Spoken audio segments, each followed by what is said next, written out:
nice, interesting listen in, if you will, to the UFC 154 conference call. That fight, of course, GSP versus Carlos Condit, takes place on November 17th in Montreal, Quebec, Canada. Now, before we get to that card, there is a very big card in Macau, China, on Saturday, UFC on Fuel TV number 6. And that is one of the reasons why we wanted to have our next guest on the show. We don't really need a reason, as far as the MMA schedule is concerned, to have this next guest. Honored to have Shannon Lee, the daughter of Bruce Lee, the president of the Bruce Lee Foundation, joining us right now via the magic of Skype, right here, right now on the MMA Hour. Shannon, how are you? So great to have you on the show. Thanks so much. I'm great. I'm doing well. How about you? I am doing very well, and we could see a great painting there of your father, Bruce, over your left shoulder or right shoulder, is it?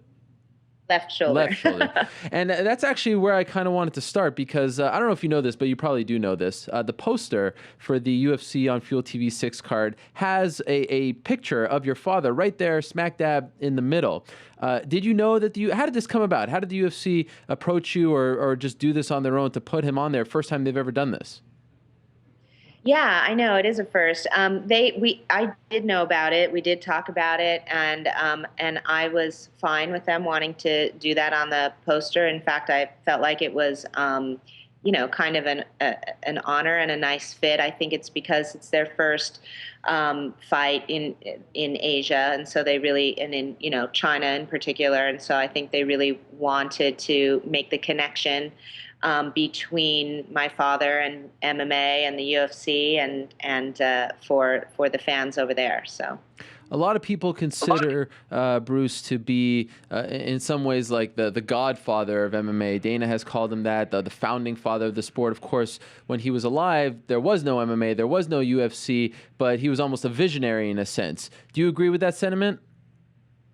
I definitely do see that there is a connection. I always make the distinction between Jeet Kune Do and MMA. I don't see Jeet Kune Do as being the same thing as MMA, but I think when you start talking about my father's philosophical notion that in order to be a well-rounded fighter, you have to be able to defend and attack against any situation in which you find yourself.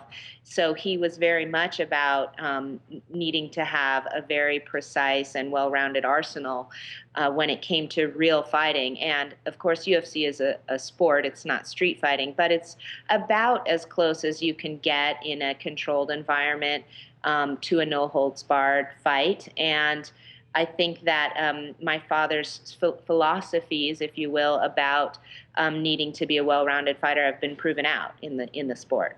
Are you a fan of MMA? I am. I'm not, like I can't quote stats or anything like that. I love to go to the fights. I enjoy watching. I'm a casual fan, but yeah, I really enjoy it. It's interesting because the rise of the UFC and mixed martial arts has almost in a way revived martial arts in this country, where it's cool to go to the dojo, if you will, and train karate, and now just MMA in general and jiu-jitsu has become very popular. Do you think that the rise of the UFC has almost helped your father's legacy, live on and get more and more recognition, as opposed to if there wasn't any UFC, of course people would know Bruce Lee, people would honor him, people would be fans, but this is another outlet to where he is, you see Dana wearing his t-shirt all the time, you see the fighters talking about him. It just seems like this is an outlet that has really helped keep his memory alive. Do you agree with that? I definitely agree with that. It's definitely another outlet. I do agree with the fact that, I think his name would still be out there and surviving regardless. At the same time, however, in a way, the UFC and MMA and the rise of MMA have really helped to help solidify my father's legacy and his position in the world of martial arts. And that has been, I think, really important. There's always, discussion, and I'm sure a lot of people, don't want to have the discussion about Bruce Lee and MMA, and that's fine. But, martial arts was really my father's life. It's really what he dedicated his life to and what he felt like he learned the most from in his life in terms of just him as a human being was through his pursuit of martial arts. And so I definitely think it's wonderful that the UFC has, risen as it has, that we're talking about martial arts as a sport. We're all watching it on TV. And it's been great for the Bruce Lee legacy as well. You were 4 years old when your father passed. Do you remember anything of him? My memories, I do. My memories, though, are very sort of like brief glimpses. They're really sort of, I have flashes in my mind of us, playing in the yard at our house in Hong Kong, or visiting him on the set when he was filming and things like that. But no real long form sort of, and then he said this and we all laughed, and, because I was just too young. At what point did you decide that, because this is your life, right? I mean, you are the president of the Bruce Lee Foundation. Everything you do, it's a very big part of your life, and it's unbelievable what you're doing to keep your father's legacy alive and to do it the right way. But at what point did you decide that this is what you want to do and devote your life to? Yeah, I stepped in and started looking at the business side of things in late 2000. Prior to that, I'd been acting and doing that sort of thing. And my mom was getting to a place where she was wanting to sort of retire a little bit and not focus so much on Bruce Lee matters. And so she asked me if I had any interest in taking a look at the business stuff. And I did. I really wanted to, because I really felt like more could be done. I really, at the time, we had an exclusive agent in Universal Studios, and they're a major studio. They weren't really set up to nurture a legacy, I should say. And so over time, we were able to get those merchandising rights back and sort of take control of our own destiny. And I really enjoy it. I run Bruce Lee Enterprises, which is our licensing company. I started a production company, Leeway Media. We've done some documentaries. I'm sure you may have seen the one that was on Spike recently. Yep. We executive produced that. And, to me, it's all about just keeping his legacy going, and with the authenticity that I think he deserves. And it's great to see it remain in the family. When Universal was running it, like what kind of, I mean, how tough was it to buy it back? Because you don't often see that. It was pretty tough. It took a long time. It took a couple of years of negotiating with them. They really didn't have a reason to give it back to us, and we just had to keep talking to them and working with them, and ultimately we were able to be successful at that. So it was pretty tough, though. How many people work for Bruce Lee Enterprises? Let's see. We have 2, 4, 5, 6, including myself. Okay, so and is this something like is there a chance that maybe we'll see like a Bruce Lee movie where someone plays him in the future? Like, are you trying to cover all the bases here as far as what it's like to run something like this in the 21st century? Definitely. I mean, we have a production arm, as I mentioned. So far, we've done, more documentaries. Right. We've done a couple of documentaries. We did a TV series in China. But yes, we would like to, little by little, cover our bases in a few different areas. We have, first of all, some of my father's writings. He had a script that was never that he wrote that was never produced. I'd love to see that become a reality, and bits and pieces of other projects and ideas he was working on. And then at some point, it would be great to see him in a film some way, somehow. It seems to me, and correct me if I'm wrong here, that your father, in some way or for some reason, was the kind of guy who really, he wrote down a lot of things. He kept a lot of things. I mean, that maybe is what helped you, thrive in this role now. Why do you think he did that? What about him? Was he a visionary in the sense that he thought that maybe his life would be cut short? Did he want it for his children? Do you have any idea why he was? Because I don't do any of that stuff, and obviously I'm not on the level of him. So maybe he knew that this is something that would be worthwhile. But why do you think he did that? I think it was all part of a process for him. I really believe that what he thought his journey was one of self-examination.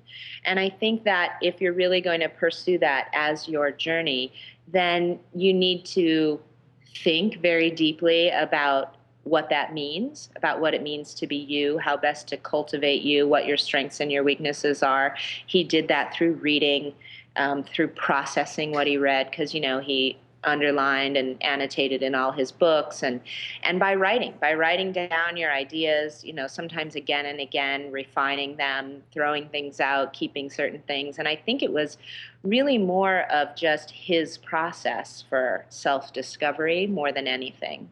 Sometimes you have to step back and remind yourself that this is your father. Like, it's not just a business that is that, because you think about this man, you talk about him so much. End of the day, this is your father. Yeah. Yeah, it's kind of a strange thing. It's funny, when I first started doing it in 2000, from a business perspective, I used to get really pissed off all the time because it was really hard to separate the personal from the business. And if somebody was trying to do something in a business capacity that I thought was, in poor taste or kind of skeezy or what have you, it was hard not to take that personally. But over time, it's gotten easier to separate the business from the personal on a certain level, emotional level. And the emotional part of it that I hold on to is just making sure to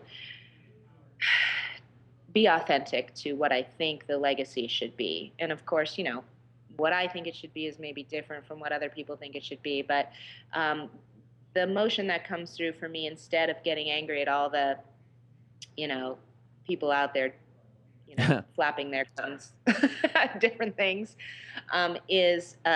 where it comes in for me is just trying to do right by him, really. So does that happen a lot? Because you hear things, and it's not maybe the best comparison, but I think of like someone like George Lucas, right, in Star Wars, and you have all these fans who are so passionate and they love Star Wars brand, and sometimes he does things and they get so mad at him. And did you find that same kind of thing, like people love your father so much, they love his legacy and what he's about, and they just devour anything Bruce Lee, and then you do something and the fans get upset about it because they don't think you should go in that direction, and you get backlash for that? Yeah, we do sometimes get a little bit of backlash. I would say so far, for the most part, we've been doing a pretty good job of keeping everybody sort of, I think, happy with the direction we've gone. Of course, I'm sure at some point in the future we'll do something and everybody will go, "Oh my God, why did you do that?" Frankly, we may make some mistakes along the way. Nobody's perfect, but yeah, definitely we get some negative comments. And for the most part, however, one of the things that guides me really is my father's own belief, which is I'm walking my own path. And as long as I'm trying to just do what I think is the right thing and be true to my vision. And if other people don't understand what that vision is, or if they're critical of it, then that's their thing. That it still doesn't interfere with my direction. So There's no denying that, the Bruce Lee name and everything that comes with it, it's big business in 2012. I mean, there's a lot of money that can be made with these toys. We have them on our desk here in Round 5 and all that stuff. Other legends of yesteryear, people I think like Elvis Presley and Bob Marley, you don't see them, in the same light these days. I mean, yeah, their music's out there and there's posters and there's maybe a documentary or two, but you don't see toys and things like that. Why do you think Bruce Lee is different? well, I think my father, in a way, he was very ahead of his time, first of all. So in a way, especially with the rise of MMA and UFC, and the continuation of action movies, and the way in which people haven't really been able to duplicate him, and nobody has really, and the fact that he continues to inspire on such a high level because he had so much depth behind him. I mean, you see his movies and you're just like, wow, that's so awesome. But then if you dig a little further, you find all these philosophies, all these writings, all these amazing things, his life journey, and it's so very inspiring, and in a way still extremely relevant today. And so I feel like he's still sort of at the forefront. We're just sort of catching up to him in a way right now. Um, and so, I think that he is, and I think there's something to action too. Mm. In a way, it's sort of a universal language, right? It's like you just see it and you're either excited or moved, and you don't necessarily need it doesn't get dated in a way, and especially the way he moved and his type of action and how extremely unique he was and how authentic. There's just something so rooted and authentic about him that it still grabs you. It just continues on. When's the last time you watched a Bruce Lee film? Beginning to end, it's probably been a little while. I catch bits and pieces of them all the time. We're looking at them here in the office all the time. I think, gosh, the last time I watched a film beginning to end, it's probably been several years. But I probably should. But I'm assuming you've watched every single film that he's been in, right? At least more than once. Oh, yeah. I mean, from the time I was a kid, nobody was too worried about showing me R-rated films as a 5-year-old. Yeah. It was sort of, it was just what our life was. It's funny because, there were always people working out at our house, guys beating each other up in the backyard and all that sort of thing. And so that was really the norm for us. And so to see action films at the young, tender ages of 4, 5, 6, 7 years old was really nothing for us. It was normal. And just curious, like I said, because he is such an icon in not only Western culture but all over the world, is part of your job policing to make sure that people aren't stealing his likeness? And because I'm sure a lot of the stuff they don't have permission to use, right? Yes. Yeah, that must not be fun. That's definitely a difficult part of the job, but yes, that is also part of the job. That's what I'm tasked with as well. And we try. We really prefer not to get caught up in lawsuits and things like that. We'd really just prefer to have everybody work together. But sometimes that's not up to me, to be honest. So, we do our best. And I remember a few years back, I remember seeing you with Dana, and you were at some of the events, Dana White, of course. And recently you've done some great stuff with Root to Fight, and we'll get to them in a second. But I'm wondering, how did you link up with the UFC? How did this meeting come about for the first time? It's so funny. I met Dana for the first time we were at a Black Belt Hall of Fame awards banquet, and my Sifu, Ted Wong, was being honored. And so I happened to be there. And I believe Matt Hughes was being honored, and Dana was with Matt at the dinner. And so, we went through the evening, and as it was breaking up and we were all leaving, Dana came over and introduced himself. And we talked for a little while and got along great. And I'm not really sure how it came about after that. I went to a couple fights. I saw him again, and we just sort of grew a friendship out of that. But it's pretty funny because, Dana is a very personable person. And when he tells a story, he always says, because he's a huge Bruce Lee fan. He said, we were at this dinner, and I heard that Shannon was there, and I went running up to her like a 16-year-old girl at an NSYNC concert. That's great. I could see him doing that, actually. That way. But, yeah, so that was how we met. And then he's been, the UFC's been very supportive of the foundation. They've sponsored events for us. They've done T-shirts and that where the proceeds went to the foundation and things like that. So just little by little, as our relationship grew, they've supported us. We've supported them however we can. Where are you right now? I'm in my office. This is in which city? In Culver City. Okay, so you don't do you spend any time in Seattle? Well, I've been spending a lot of time in Seattle. I live in Los Angeles, okay. But I've been spending a lot of time in Seattle because we're trying to build the Bruce Lee Action Museum in Seattle. So I've been flying back quite a bit. And it's one of the big projects of the foundation to build a home for the Bruce Lee legacy in the Seattle area. And we're actually having a big fundraiser on February 9th in Seattle for the museum. And, the idea of the museum for me is not that it's just a memorabilia museum. I really want it to be more like a living institute where you get to see all the cool Bruce Lee stuff, but then you also get to the whole idea being to look at the notion of action as my father really expressed it in his life. So not just martial arts and action films, but social and cultural actions and philosophical actions and all that stuff. So it's really going to be, more of an action institute, if you will. Will you be in attendance when the UFC returns to Seattle on December 8th? I would love to be. Oh, do you want me to invite Yeah. you? I don't have that kind of clout, but I'm sure we could get it done. I would love to be. Yeah, I haven't talked to Dana about it or anything. I know they're going to Seattle, and I'm going to be. I'm up there all the time, so it would probably be a fortuitous time to be there. It is a great card. It's on Fox, and there's a title on the line. I think you would enjoy it greatly. Yeah, I would love to be there. Why did they? Sorry, but why did they send you to? Why did they fly you out to Macau? Wouldn't that have been a great thing with your father on the post? That would have been cool, right? Yeah, very cool. I mean, I love Hong Kong. I go all the time. It's sort of a home away from home for me. I just wasn't able to do it this time. Otherwise, I would have been there. Okay, fair enough. And I'm curious, do you practice any martial arts? I do, although my training's been a little spotty over the last few years. I've been a little busy, but for many years I studied Jeet Kune Do under Ted Wong, and I studied kickboxing for many years with Benny Urquidez. And then I've done a little bit of some other things. I've done a little wushu, some taekwondo, some Krav Maga, but primarily JKD and kickboxing. You mentioned your father's philosophies. Till this day, people mention that. You see, and especially now with Twitter, you're always seeing people quoting him and whatnot. What's your favorite one?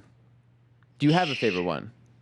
I have many that I really, really love and adore. I would say one of the ones that I really like a lot is a somewhat more obscure one, which is the medicine for my suffering I had within me all along.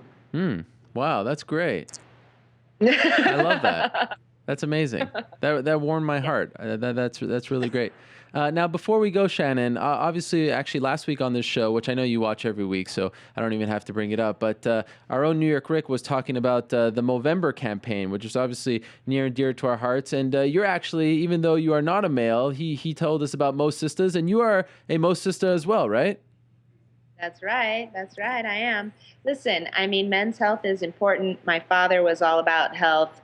He was all about, taking action and being active every day and taking care of himself. At the age of, 32, he had the body of an 18-year-old. And so I think anything you can do to bring awareness to that and have people just stay healthy, I think it's important. So what exactly are you? I saw you did a video with the Lancaster Group, which owns Roots of Fight, which is great. People can see it. Where can people learn more about your involvement with the Movember campaign? I guess you can see it through Twitter, and we've posted the video and our Facebook page, facebook.com/Bruce Lee. And obviously, I'm sure Roots of Fight has got it going too. But you can catch the video through our social media. And I guess that'd be about where you'd see it. You have like 2 million or so likes on Facebook, right? Yep, we do. And growing. Wow, that is unbelievable. Yeah, that's the Facebook. The Twitter is Bruce Lee Legacy, twitter.com/Bruce Lee Legacy. The website, bruceleefoundation.com. There's so many places that you can see all the great stuff that Shannon and her team are doing. This has been a huge honor for us. Thank you so much for stopping by, Shannon. And maybe one day at one of the events, we'll be able to meet you in person. Yeah, if you're going to be in Seattle, I'll try to get up there, and then it would be a pleasure. Thank you for having me. Our pleasure. Thank you so much, and best of luck to you. Talk to you soon. Thanks. All right, take care. There she is, Shannon Lee, the president of the Bruce Lee Foundation, also the head of the Bruce Lee Enterprises, as she mentioned, the daughter of the legendary Bruce Lee. That was quite the thrill to talk to someone like that, doing such great things, to keep her father's legacy alive. And that's what I love so much about it. That is her father. At the end of the day, to us, he is a legend. To us, he is an icon. To us, he is perhaps the founding father of mixed martial arts. But at the end of the day, that's her father, and that's pretty amazing.